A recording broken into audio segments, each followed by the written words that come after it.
Duke Conrad of Masovia surveyed his war room, the map spread before him a testament to his dwindling fortunes. The pagan Prussians, emboldened by years of impunity, continued their raids, leaving a trail of destruction across his lands. Each burning village, each stolen head of cattle, chipped away at his authority and the loyalty of his people. "They strike with impunity, Christian," Conrad exclaimed, his voice echoing in the chamber. "My men are brave, but the Prussians are relentless. My treasury is empty from constant war preparations. I need a solution, and I need it now." Bishop Christian of Oliva listened patiently, his gaze unwavering. He had dedicated his life to converting the Prussians, but his efforts had been met with resistance and violence. He knew the Duke's desperation, and he had a proposal, albeit a risky one. "There is another path, Conrad," he said softly, "one that may bring the strength you need." "The Teutonic Knights," Christian continued. "They are warriors of God, skilled in battle and sworn to defend the Christian faith. They have proven themselves in the Holy Land. Invite them, Conrad. Offer them land in Kalmarland in exchange for their service. They will subdue the Prussians and bring peace to your lands." Conrad considered the bishop's words. The Teutonic Knights were a formidable force, renowned for their discipline and piety. But he had heard whispers of their ambition, their ruthlessness. Could he trust them? Was the price of their assistance too high? He weighed the potential benefits against the inherent risks. "Very well, Christian," Conrad finally said, his voice firm. "We will send envoys to Hermann von Salza, the Grand Master of the Teutonic Order. We will offer him Kalmarland, and we will pray that his knights are the answer to our prayers, and not the beginning of a new nightmare." Messengers were dispatched, carrying letters sealed with Conrad's ducal signet, riding westward to deliver their plea to the Grand Master of the Teutonic Order. The fate of Masovia, and perhaps much more, hung in the balance. In his command tent, Hermann von Salza, Grand Master of the Teutonic Order, received the Masovian envoys. He listened intently to their plea, his blue eyes gleaming with interest. He saw in Conrad's offer an opportunity, a chance to carve out a new dominion for his order in the East. Prussia, a land of pagan tribes, dense forests, and untamed rivers. A land ripe for conquest, for conversion, for the glory of God and the expansion of the Teutonic Order. Hermann saw beyond the immediate offer of Kalmarland. He envisioned a powerful Teutonic state stretching across the Baltic coast. "Brothers," Hermann announced to the assembled knights, "Duke Conrad of Masovia seeks our aid against the heathen Prussians. He offers us land in Kalmarland in exchange for our service. This is not merely a call for arms, it is a divine opportunity." A roar of approval erupted from the knights. They were eager for battle, for the chance to prove their faith and their strength. The East beckoned, promising glory, land, and the eternal reward of a crusade fought in the name of God. Hermann smiled, a cold, calculating smile that did not reach his eyes. The wheel was set in motion. The Teutonic Knights would march east, carrying the sword and the cross, and they would not rest until the pagan lands were brought to heel, and a new Teutonic empire rose in the east. The year is 1230. Duke Conrad of Masovia, desperate for respite from the relentless Prussian raids, awaited the arrival of a force he hoped would be his salvation, the Teutonic Knights. At the head of the approaching column rode Hermann von Salza, Grand Master of the Teutonic Order. His gaze swept across the land, already envisioning the establishment of a new Teutonic domain. The knights were a vision of martial discipline, each man a seasoned warrior, their armor gleaming, their movements precise. They were a force to be reckoned with.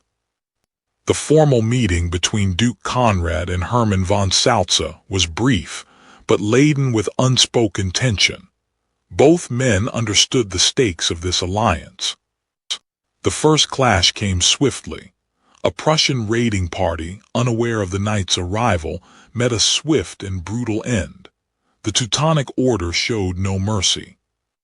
The Prussians, though brave, were no match for the heavily armored knights and their superior tactics.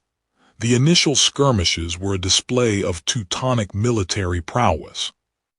Hermann von Salza, however, saw beyond mere skirmishes. He envisioned a permanent Teutonic presence, a bulwark against paganism, and a source of power for the order.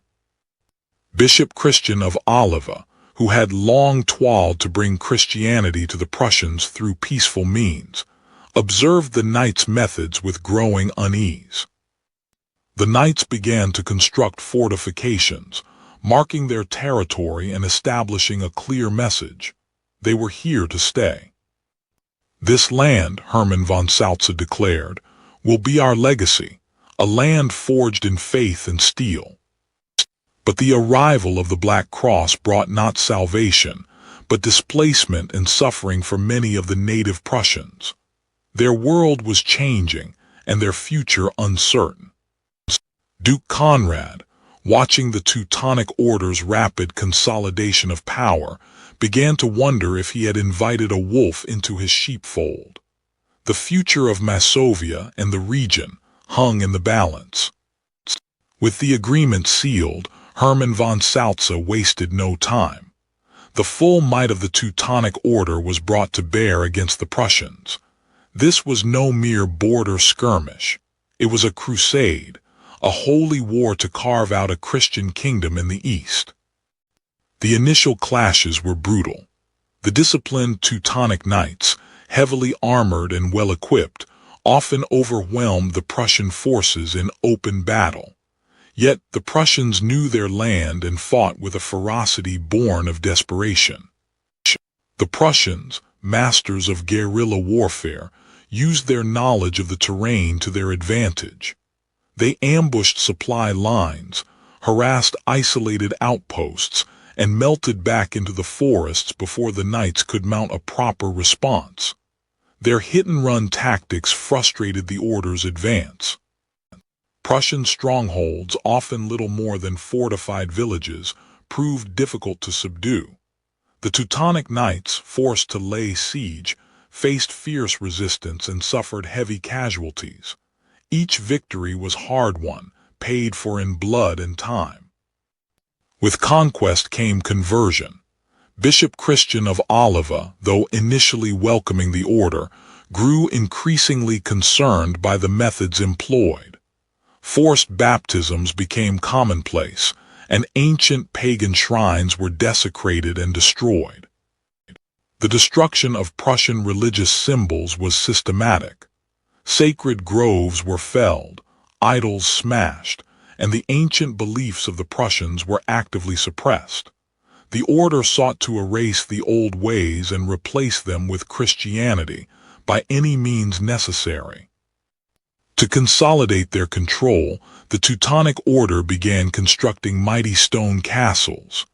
Marienwerder, one of the first, rose from the ashes of a conquered Prussian settlement, a symbol of the order's power and permanence.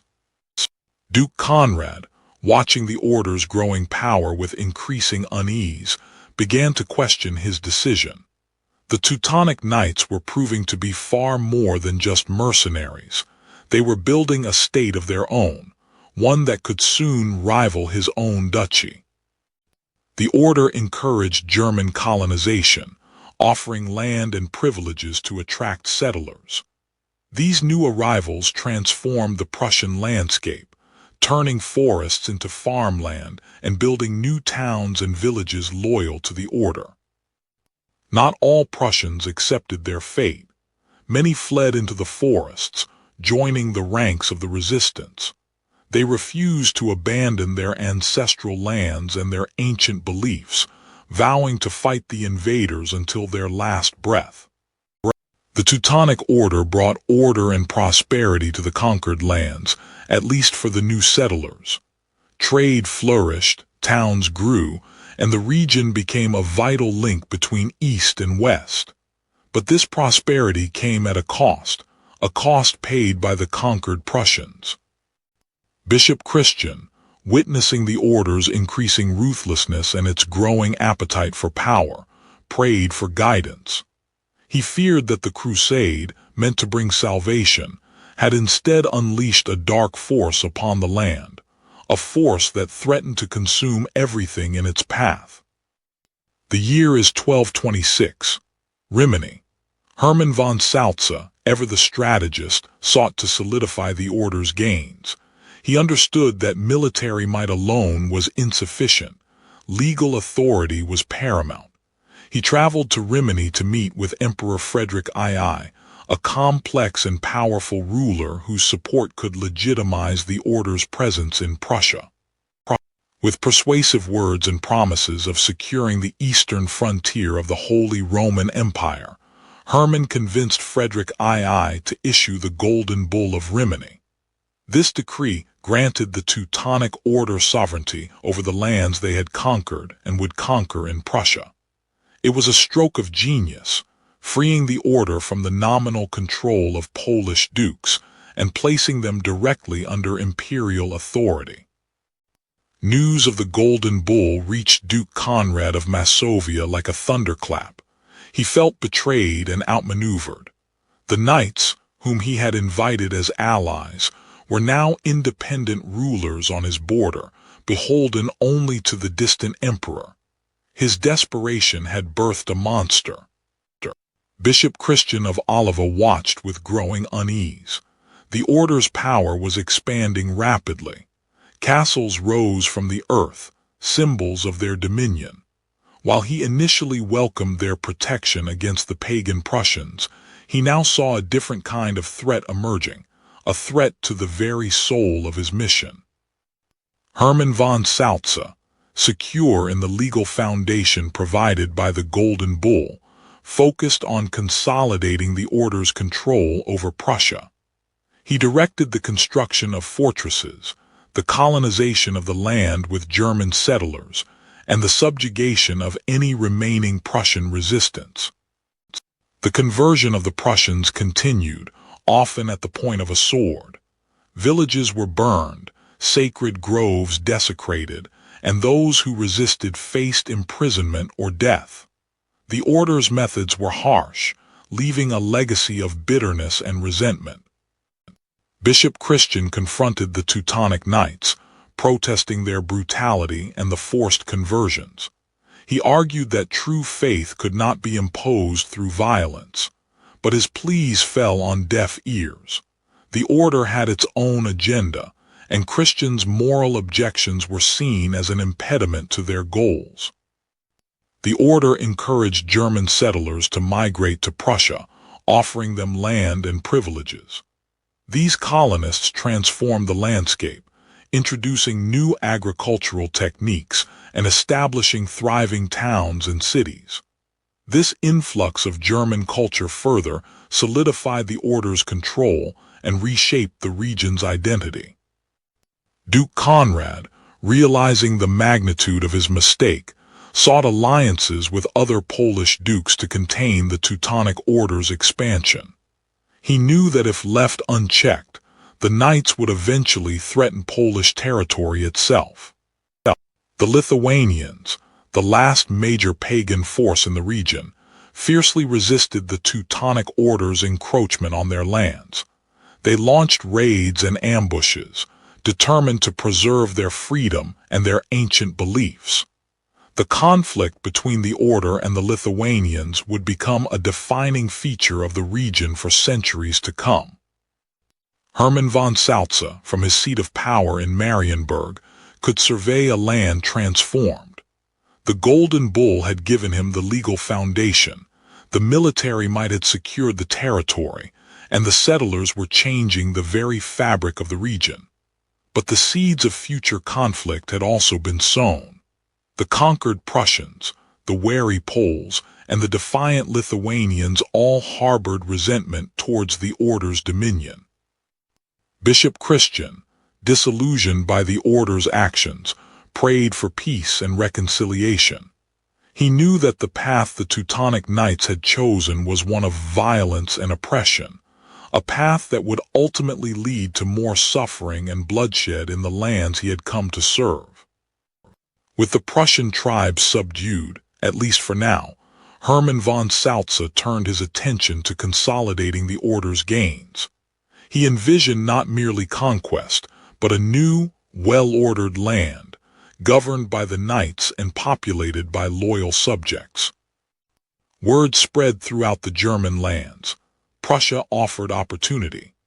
Farmers, craftsmen, and merchants, lured by promises of land and freedom from feudal dues, began to arrive, transforming the conquered territories into a mosaic of familiar fields and burgeoning settlements. Infrastructure was key. Mills sprung up along the rivers, their turning wheels grinding grain and powering the burgeoning economy. Roads, built with the labor of conquered Prussians and skilled German engineers, connected the scattered settlements, facilitating trade and communication. Towns arose from the ashes of destroyed Prussian strongholds. Kulm, Thorn, Marienburg, each a testament to Teutonic ambition and organizational skill. These fortified centers became hubs of commerce, attracting merchants and artisans from across Europe. Bishop Christian watched these developments with growing unease. The promised conversion of the Prussians seemed less about saving souls and more about subjugating a people. The heavy hand of the order stifled genuine faith, replacing it with forced obedience. Resistance simmered beneath the surface. The Prussians, stripped of their lands and forced to abandon their ancient beliefs, clung to their traditions in secret. Whispers of rebellion traveled through the forests, fueled by resentment and a burning desire for freedom. Hermann von Salza was not oblivious to the growing unrest. He knew that true peace could not be achieved through force alone, but he also believed that the order's mission justified any means necessary. The order's ambition did not stop at the Prussian borders. Duke Conrad of Masovia, their original benefactor, watched with growing alarm as the knights encroached upon his own lands. The alliance that had begun with a plea for help was now strained by suspicion and greed. To the north, the Lithuanians, the last major pagan stronghold in the region, watched the Teutonic advance with fierce determination. They launched raid after raid against the order's territories, testing their defenses and vowing to resist conversion to the bitter end. The forests of Lithuania became a battleground, a stage for a relentless war of attrition. The Teutonic Knights, accustomed to fighting in open fields, struggled against the Lithuanians' guerrilla tactics, ambushes, and knowledge of the terrain. Bishop Christian, witnessing the endless cycle of violence and oppression, retreated into prayer. He questioned the order's methods, their motives, and the very nature of their crusade. Was this truly God's will, or had the pursuit of power corrupted their noble purpose? The Teutonic order had planted its roots deep in the east. Castles and towns dotted the landscape, a testament to their power and ambition. But beneath the veneer of order and prosperity, resentment simmered, and the seeds of future conflict had already been sown. The sword and the cross had carved a new reality in the East, one that would shape the region for centuries to come. The scent of beeswax and parchment filled the air as Hermann von Salza plotted his next move. The lands granted by Conrad of Masovia were no longer sufficient. The order needed access to the Vistula, control of its trade, regardless of Polish sensibilities. Conrad of Masovia, once the order's benefactor, now found himself facing their insatiable appetite for land. The Teutonic Knights demanded passage and tariffs that would cripple Masovian trade. He refused, drawing a line in the sand. Skirmishes erupted along the border. Teutonic patrols clashed with Polish levies. Accusations of raiding and theft flew back and forth, each side claiming the other had violated the peace. Hermann von Salza, pragmatic as ever, recognized that diplomacy had failed. He ordered a limited offensive, a show of force to remind Conrad of the order's might and the consequences of defiance. Teutonic forces, disciplined and heavily armored, swept through Masovian villages. Resistance was fierce but futile. The Poles, caught off guard, were no match for the order's military prowess. Conrad rallied his forces, determined to push back the Teutonic advance. He led a desperate counterattack, hoping to break the order's lines and reclaim lost territory. The battle raged for hours, a brutal dance of steel and death. Polish courage met Teutonic discipline, but the outcome was inevitable. The order's superior training and equipment began to tell. Conrad watched in dismay as his lines crumbled. The Teutonic Knights, relentless and implacable, pushed forward, their black crosses a symbol of doom for Masovia. Town after town fell to the order. Polish castles were seized and garrisoned with Teutonic knights. The Black Cross flew where Polish banners had once waved. Bishop Christian of Oliva, witnessing the devastation, could only lament the consequences of Conrad's decision.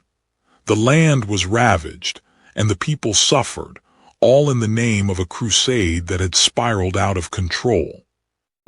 A humbled Conrad was forced to sign a treaty ceding valuable territory and trade rights to the order. The Teutonic Knights had secured their foothold, and Masovia was diminished. The Teutonic Order's dominion grew, casting a long shadow over the region. Their relentless expansion had sown the seeds of future conflict, a legacy of ambition and conquest that would forever alter the fate of Eastern Europe. The subjugation of Prussia was far from complete, but Hermann von Salza's ambition stretched further east, towards Lithuania. The last bastion of paganism in the region, Lithuania represented both a religious challenge and a strategic threat to the order's burgeoning power.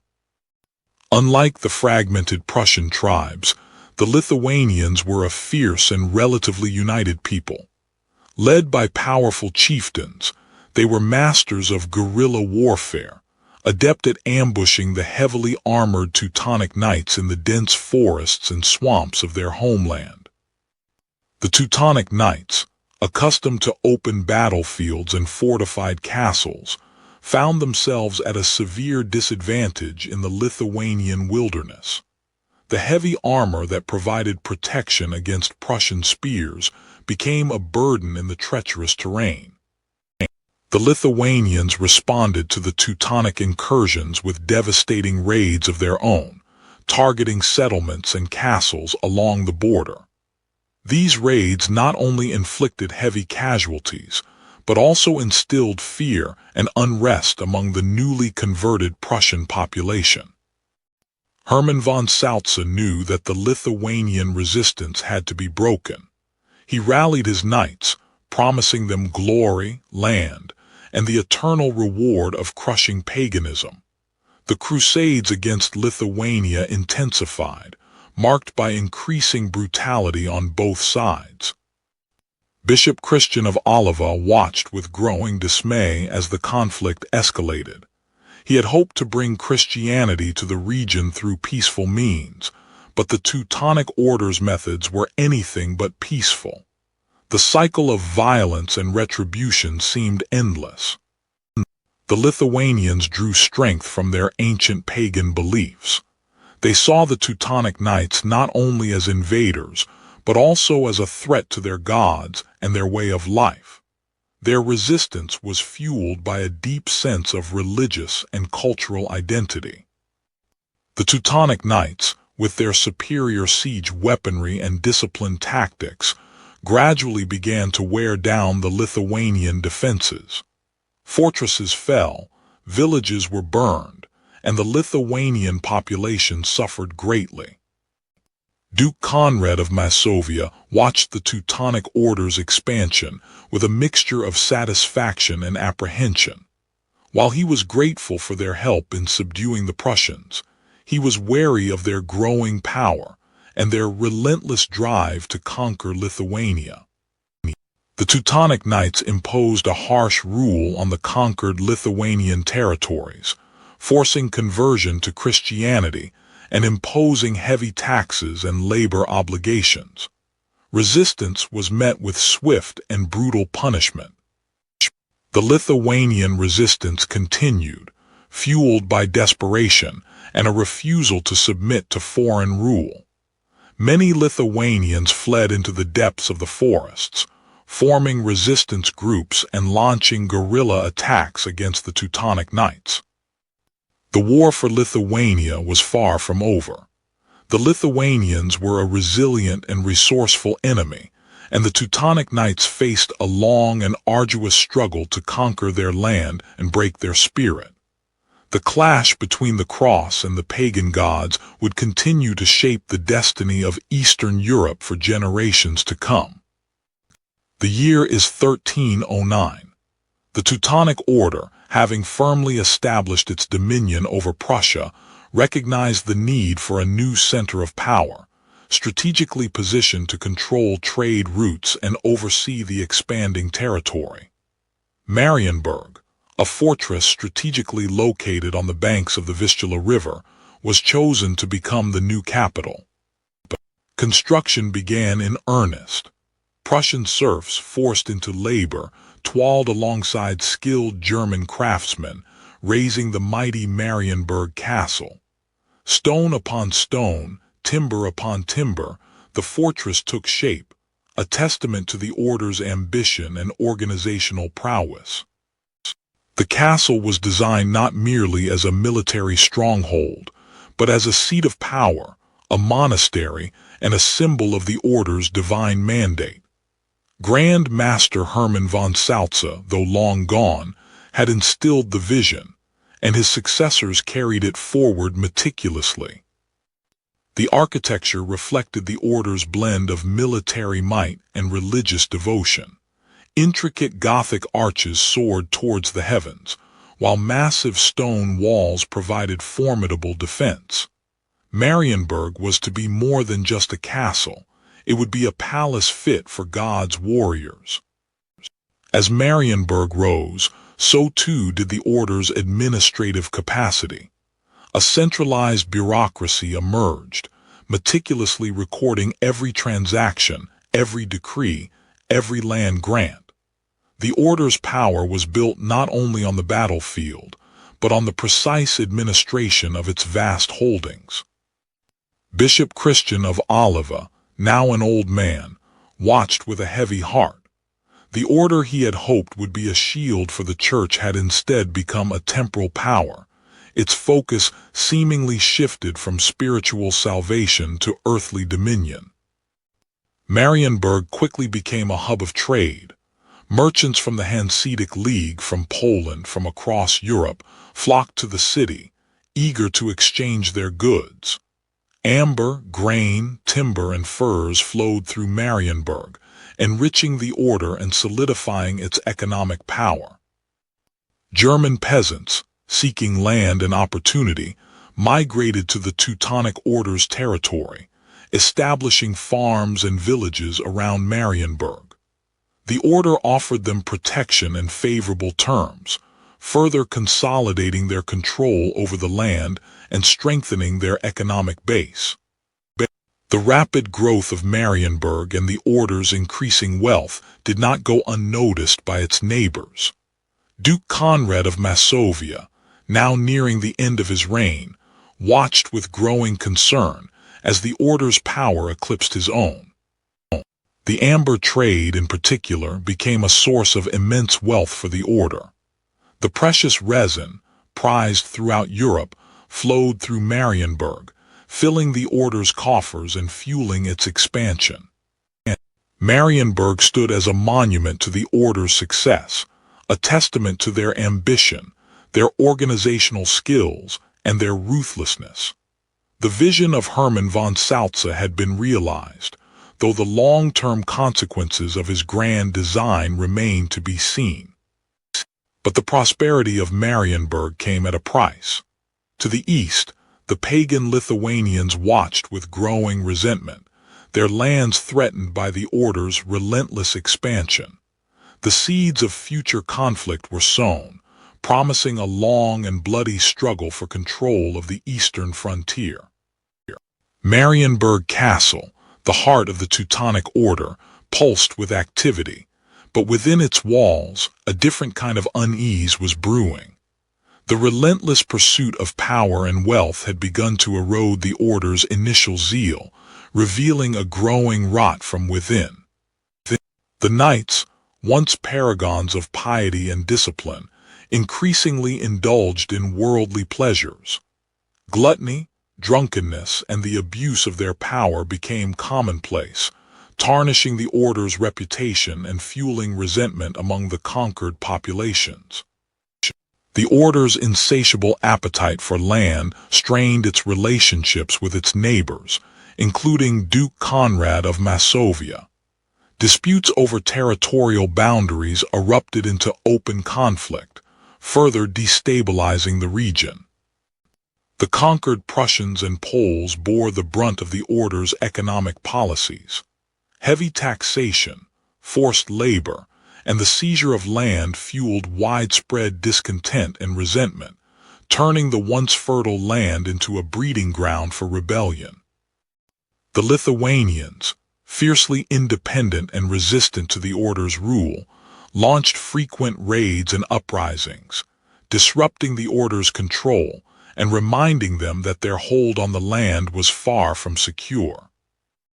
Bishop Christian of Oliva, once a staunch supporter of the Teutonic Order, grew increasingly disillusioned with their brutal methods. He witnessed firsthand the forced conversions and the oppression of the native population, and his conscience began to weigh heavily upon him. Driven by his unwavering faith and sense of justice, Bishop Christian began to openly criticize the order's actions.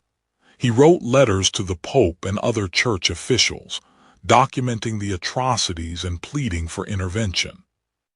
Fueled by desperation and a desire for freedom, the conquered populations began to organize rebellions. Secret meetings were held, and plans were hatched to overthrow the Teutonic yoke. News of the growing unrest reached Hermann von Salza, who responded with swift and brutal repression. Rebellions were crushed mercilessly, and dissenters were punished harshly, further fueling the cycle of violence and hatred. The order's reign of terror intensified, with public executions and other acts of brutality designed to intimidate the population and discourage further resistance. But instead of quelling the rebellion, these actions only served to deepen the hatred and resentment. Bishop Christian, witnessing the devastation and suffering inflicted upon the Prussians, publicly confronts the Teutonic Knights, denouncing their cruelty and betrayal of Christian values. His act of defiance marks a turning point, signaling the beginning of open opposition to the order's rule. From the ramparts of Marienburg, Hermann von Salza surveys his domain. The seeds of discontent have been sown, and the once unchallenged power of the Teutonic Order is now threatened from within and without. The price of power, he realizes, may be higher than he ever imagined.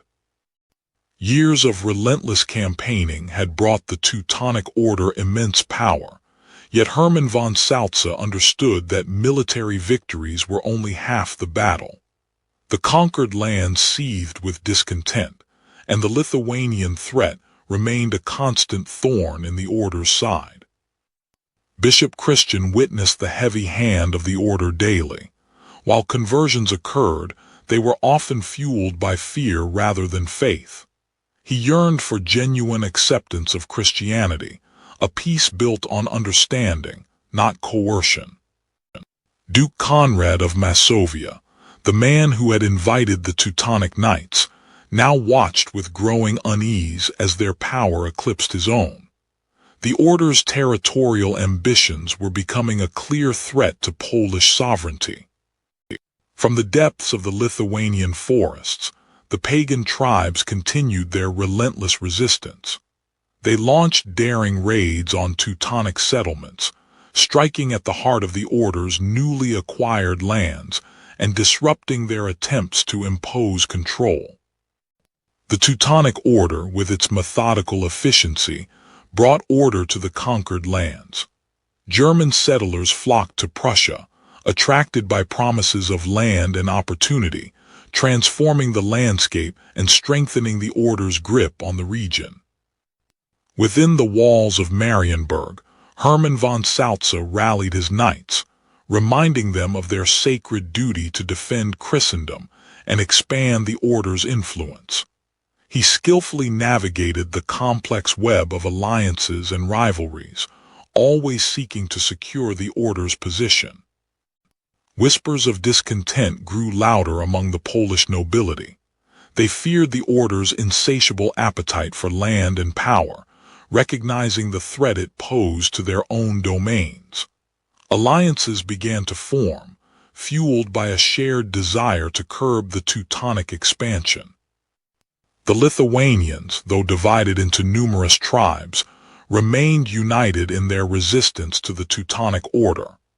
They were a constant, unyielding force, refusing to submit to foreign domination and clinging fiercely to their pagan beliefs.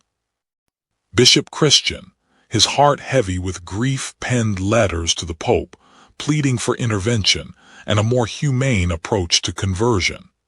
He feared that the order's methods were doing more harm than good, poisoning the well of faith with violence and oppression. Beneath the surface of Teutonic order, resentment simmered among the conquered Prussian population. Forced conversions, heavy taxation, and the loss of their ancestral lands fueled a growing desire for rebellion. The seeds of a future alliance were being sown. Polish and Lithuanian leaders, recognizing their shared threat, began to explore the possibility of uniting against the Teutonic Knights, a union that would eventually reshape the balance of power in the region. The Teutonic Order, at the height of its power, stood as a formidable force in Eastern Europe. Yet, the seeds of its eventual decline had already been sown. The relentless resistance of the Lithuanians, the growing resentment of the conquered Prussians, and the rising opposition from Poland foreshadowed a future conflict that would test the order's strength and ultimately challenge its dominion.